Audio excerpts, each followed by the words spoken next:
नमस्कार। एक करप्शन नाथ कमल के साथ जा रहे हैं। इस बात को ऐसे कहा जाए कि कमलनाथ कमल के साथ जा रहे हैं।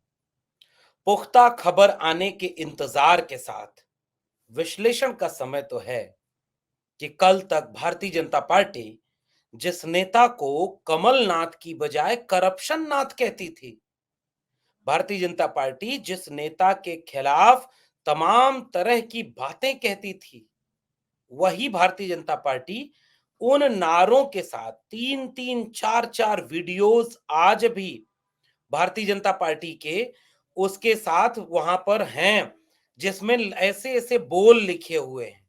बोल जो लिखे हुए हैं, वह जो उसके कमलनाथ के खिलाफ लिखे हुए हैं, जिसमें वो करप्शन नाथ का गाना बताती है, करप्शन नाथ के बारे में बोलती है, करप्शन नाथ बार-बार कहती है। लूट गयो एमपी को, अब की बार ऐसे करप्शन नाथ को वोट मत देना।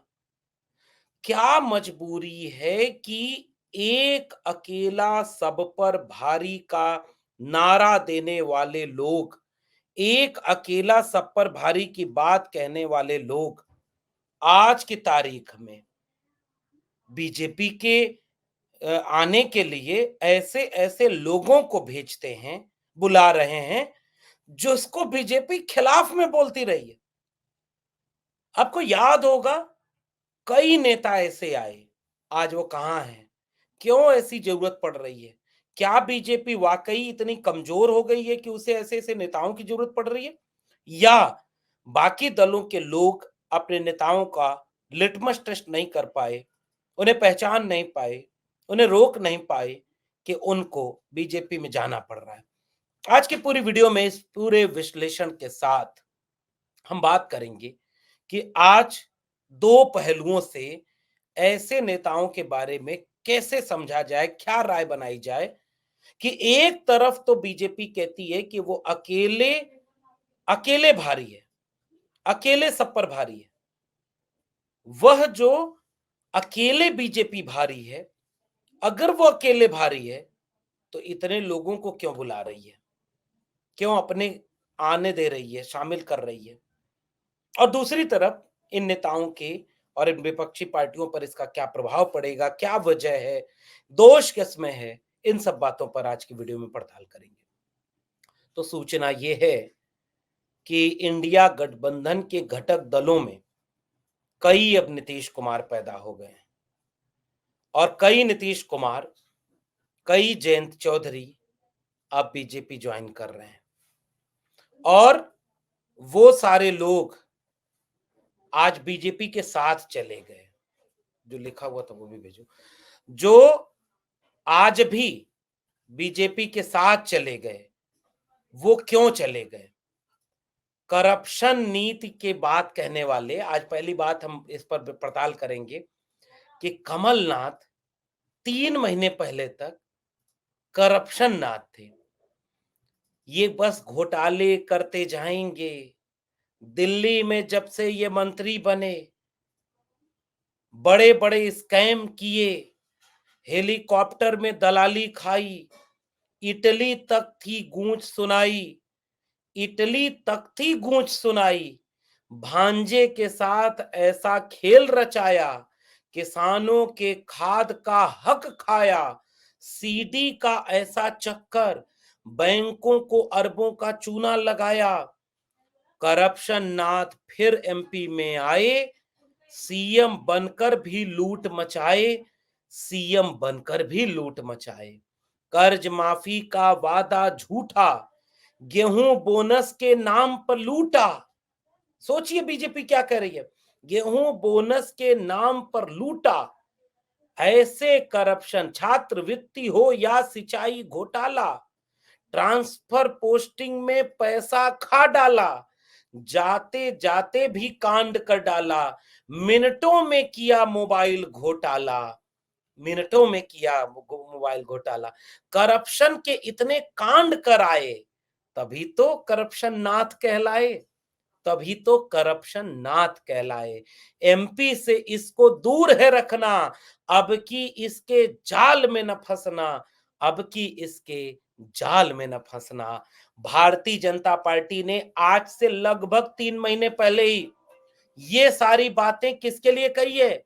बीजेपी के तरफ से आज भी उनके यूट्यूब चैनल पर, उनके ट्विटर हैंडल पर, उनके नेताओं के बयान आज भी मौजूद हैं सोशल मीडिया पर, जो इतने घोटालों का आरोप लगा रहे थे कमलनाथ पर, और उसी कमलनाथ के साथ आज चले गए। अब देखिए, बीजेपी के एक नेता हैं तेजेंद्र सिंह बग्गा।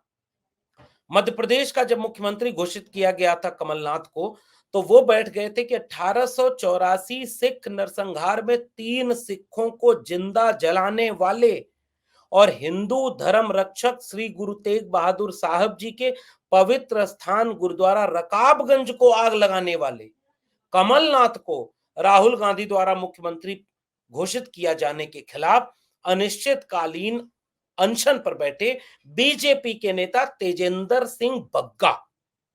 और वही तेजेंद्र सिंह बग्गा आज क्या कह रहे हैं कि कैसे इनके साथ ये हो। अब इसलिए इसलिए इन चीजों को कैसे देखेंगे? आज की वीडियो में मैं इस बात का विश्लेषण करना चाहता हूं कि बीजेपी जिसके ऊपर इतने आरोप लगा रही थी करप्शन के, उसे करप्शन नाथ कह रही थी, उसके खिलाफ चुनाव लड़ रही थी, वही बीजेपी आज कमलनाथ को अपने दरवाजे के जरिए बुला रही है। वो बीजेपी जो आरोप लगा रही थी कि कुर्सी जाने के 15 मिनट पहले तक 63 करोड़ रुपए का घोटाला कर दिया करप्शन नाथ ने, बीजेपी उस करप्शन नाथ की जांच करने की बजाय उन्हें बीजेपी ज्वाइन करा रही है। ये कैसा अकेला शेर सब पर भारी है भाई। आज बीजेपी का चुनाव समिति का सम्मेलन हो रहा है दिल्ली में, वो वाला सम्मेलन जिसमें कल आप देख रहे थे कि जेपी नड्डा का हाथ पकड़ के खींच करके फिर अमित शाह ने कहा इधर नहीं जाओ, इधर जाओ, मैं हूं चाणक्य, तुम भले अध्यक्ष हो। वो वीडियो देखिए आपने, छोटी सी क्लिप खूब सोशल मीडिया पर चल रही है। दूसरी वो वीडियो देखिए जिसमें एक माला पहनाया जा रहा है मोदी जी को, जिसमें राजनाथ जी कंफर्म ही नहीं कर पा रहे कि अंदर रहे माले की बाहर रहे, अंदर रहे बाहर रहे, फिर उन्होंने बाहर ही रहना सही समझा। उस सम्मेलन में बीजेपी की तरफ से गृह मंत्री, देश के गृह मंत्री अमित शाह जी कह रहे हैं कि 2047 तक हम इस देश को कहां ले जाना चाह रहे हैं। बीजेपी की रणनीति देखिए, वो आपके साथ माइंड गेम खेल रही है। वो कह रही है कि हम 2047 तक रहेंगे। पहला तो आपके मन में ये क्लियर हो जाए कि हम 2047 तक रहेंगे, आपको भी डर लग जाएगा, अरे हाँ ये तो 2047 तक रहेंगे, इसलिए क्या किसी और को वोट दें, बीजेपी को ही वोट दें। ये माइंड गेम है, इसको ख्याल रखिएगा। यही टीवी दिखाएगा, यही व्हाट्सएप पर मैसेज आएगा, यही यूट्यूब चैनल दिखाएगा, यही आपके फेसबुक पर ऐड आएगा, और बार बार ये सच आपको दिखाया जाएगा कि विपक्ष खत्म हो गया, विपक्ष भ्रष्टाचारी हो गया, विपक्ष अपने नेताओं को संभाल नहीं पाता है, विपक्ष टूट गया, बिखर गया, और एक अकेला सब पर भारी है। और दुनिया की सबसे बड़ी पार्टी को करप्शन नाथ जैसे लोगों की जरूरत पड़ रही है, यह बात कभी आपको नहीं कहनी चाहिए, क्योंकि असल में वो भीतर से कमजोर पार्टी हो रही है बीजेपी। इस एंगल से कभी भी आपको मीडिया में विश्लेषण नहीं मिलेगा, और इस बात को बहुत गौर से समझिएगा। असली इम्तिहान आपका है, चुनाव कोई जीते हारे, चुनाव कैसे लड़ा जा रहा है इसका विश्लेषण जनता को करना चाहिए। तो इस बात को आप कैसे देखते हैं कि भाई 3 महीने पहले तक जिसको आप करप्शन नाथ कहते थे, इतने घोटाले उसके गिनाते थे, खाद घोटाला, कट्टा घोटाला, गेहूं का कट्टा, सीडी घोटाला, हेलीकॉप्टर घोटाला, गस्ता घोटाला, सिख दंगा, कर्ज माफी घोटाला, सिंचाई घोटाला, इतना घोटाला। बहन बेटियों के लिए कहते थे कि उसको, और वो बीजेपी में आ रहा है अपने बेटे नकुलनाथ और कई विधायकों के साथ, बीजेपी उसे ले रही है। बीजेपी इतनी कमजोर हो गई है, और अगर बीजेपी मजबूत है तो सीधे कहे ना कि हमें कोई कमलनाथ नहीं चाहिए, लेकिन नहीं, बीजेपी को नीतीश कुमार भी चाहिए, बीजेपी को हेमंत बिस्वा शर्मा, बीजेपी को अशोक चौहान, बीजेपी को कैप्टन अरविंदर सिंह, बीजेपी को ज्योतिरादित्य सिंधिया। एक रिपोर्ट बताती है कि अब तक बीजेपी ज्वाइन करने वाले लोग कितने पता है? बीजेपी जो अमरिंदर सिंह और अशोक चौहान, ये दोनों कांग्रेस की तरफ से मुख्यमंत्री पद के चेहरा थे और दोनों बीजेपी में आज हैं। और इन दोनों के घोटाला, अशोक चौहान का तो आदर्श सोसाइटी घोटाला, अब तो ईडी नहीं जाएगी अशोक चौहान पर, क्लियर। हेमंत बिस्व शर्मा, एन बीरेन सिंह, ये सब लोग आप जानते हैं कि कैसे वो यहां आ गए और बीजेपी में शामिल हो गए। भाजपा का कांग्रेसीकरण हो रहा है, बहुत सारे नेता ये कह रहे हैं। 12 साल में 35 शीर्ष नेता बीजेपी में शामिल हो गए, 17 को पद दिया है बीजेपी ने। यह बात आज भी बीजेपी की तरफ से नहीं कही जाएगी, ना मीडिया आपको बताएगा। पिछले 4 साल में 168 सांसद विधायकों ने दल बदले हैं। 168 सांसद और विधायक केवल बता रहे हैं, जिसमें से 82% लोग बीजेपी ज्वाइन किए और कांग्रेस से बीजेपी में जाने वाले 57% लोग हैं। यानी जो लोग बीजेपी ज्वाइन किए उनमें आधे से ज्यादा कौन है? कांग्रेसी है जो बीजेपी ज्वाइन कर रहा है। इस बात को कैसे समझेंगे आप? और कांग्रेस की तरफ से या तमाम विपक्षी दलों की तरफ से लोग बीजेपी ज्वाइन कर रहे हैं और बीजेपी उन्हें दे रही है। आपको याद होगा अजीत पवार जेल में जाएंगे, चक्की पीसिंग पीसिंग प्रधानमंत्री बोल रहे थे और उन्हें ज्वाइन करा लिया बीजेपी। दुनिया की सबसे बड़ी पार्टी, एक अकेला नेता, उनका अकेला सब पर भारी है। अब की बार 400 पार की तैयारी है। फिर भ्रष्टाचारियों को भाजपा में लाना कौन सी मजबूरी है? मेरा एक पक्ष तो यह है। अब दूसरे पक्ष पर आइए। इन पार्टियों, विपक्षी दलों के सामने बीजेपी ने एक सुनहरा मौका दिया है। जितने प्रमोद कृष्णन हैं, जितने नीतीश कुमार हैं, जितने भी जयंत चौधरी हैं, जितने अजीत पवार हैं, जितने एकनाथ शिंदे हैं, जितने अशोक चौहान से लेकर के कमलनाथ हैं, उन सबको पहचान लो और उचित समय पर जिस जिस के दिल में कमल और आरएसएस है, उन सबको उधर जाने दो। अपने खिड़की, अपने दरवाजे खोल दो और जितनों के दिल में आरएसएस और कमल है, उन सबको उधर जाने दो। और अगर कुछ को पहचान जाओ तो थोड़ा धक्का दे करके उधर भेज दो। थोड़े से ईमानदार लोग बचेंगे, उनके साथ आंख में आंख डाल करके लड़ लेना, लेकिन इस तरह के दोहरे चेहरे वालों के साथ मत रहना। ये मेरी भी सलाह है। कल्पना करिए और याद करिए कमलनाथ को। ये वही आदमी है जब इंडिया गठबंधन उफान पर था, मजबूत था, शुरुआत हो रही थी।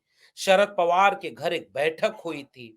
उस बैठक के बाद केसी वेणुगोपाल ने एक सार्वजनिक प्रेस कॉन्फ्रेंस में ये बताया कि अक्टूबर के पहले दूसरे सप्ताह से एक साझा रैली शुरू होगी, जिसमें सारे विपक्षी दलों के लाख लोग एक साथ मंच पर आएंगे और वो लोग साझा रैली करेंगे, देश के साथ एक मैसेज देंगे।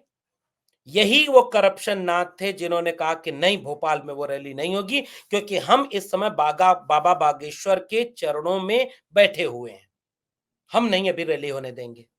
वो रैली नहीं हो पाई। इंडिया अलायंस ने एक अनुशासन बनाया कि 14 एंकर नफरती हैं, इनके टीवी चैनल पर इनको इंटरव्यू कोई नेता नहीं देगा।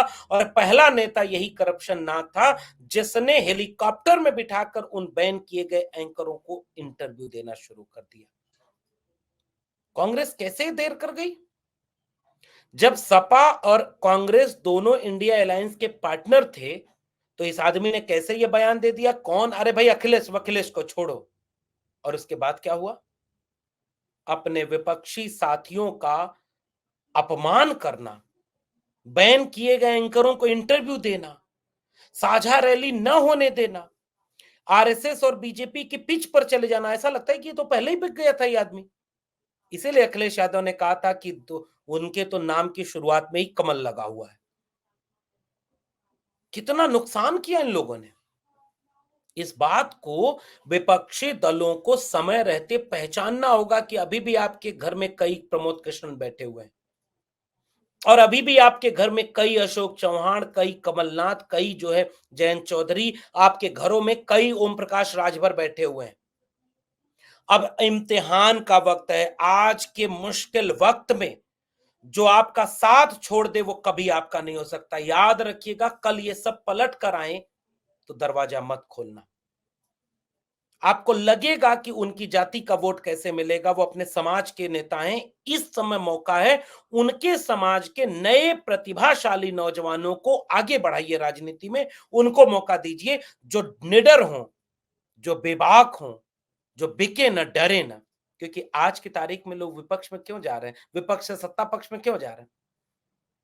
क्योंकि ईडी से बच जाएंगे, घोटाले से बच जाएंगे। हम घोटाले तो करेंगे ही, घोटाले की जांच से बच जाएंगे, मुकदमे से बच जाएंगे, जेल जाने से बच जाएंगे, कुछ सत्ता मिल जाएगी, पद मिल जाएगा, मलाई खाएंगे। लेकिन इस मलाई खाने वाले दौर में जब इतिहास लिखा जाएगा तो सबसे मुख्यमंत्रियों के नाम में एक नाम होगा जो सबसे ऊपर होगा, वो होगा हेमंत सोरेन का, वो नाम होगा स्टालिन का, वो नाम होगा तेजस्वी यादव का। नीतीश कुमार का नाम नहीं होगा, जयंत चौधरी का नाम नहीं होगा। और अगर वो नाम होगा तो बिक जाने वाले, डर जाने वाले, मचल जाने वाले, दिल हार जाने वालों में शामिल होगा।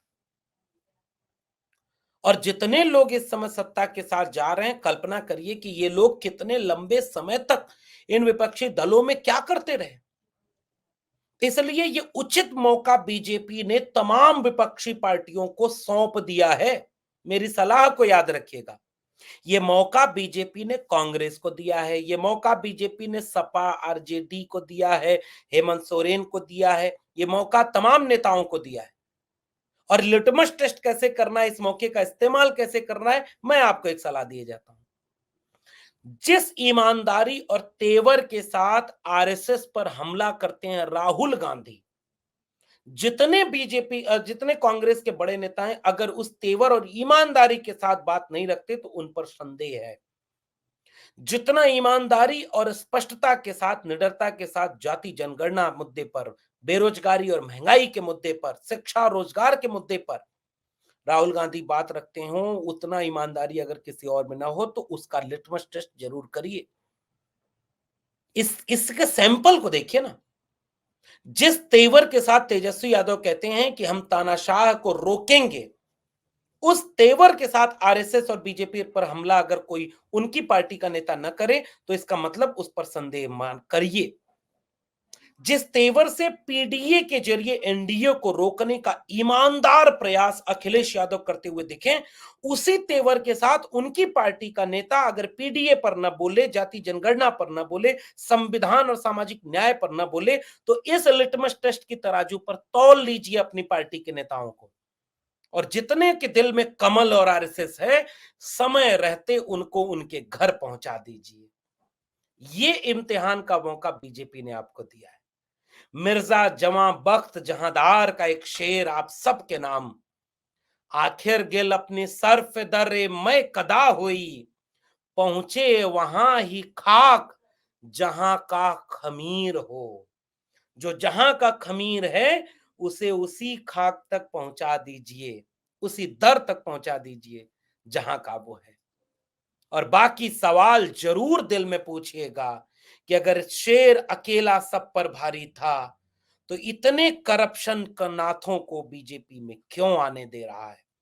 अगर अकेले 2027 तो 2047 तक की तैयारी है, दुनिया की सबसे बड़ी पार्टी आप हैं, अकेले आप पूरा चुनाव जीत रहे हैं, आपके पास राम मंदिर है, तो आप क्यों इतने करप्ट नेताओं को बीजेपी में ज्वाइन करा रहे हैं।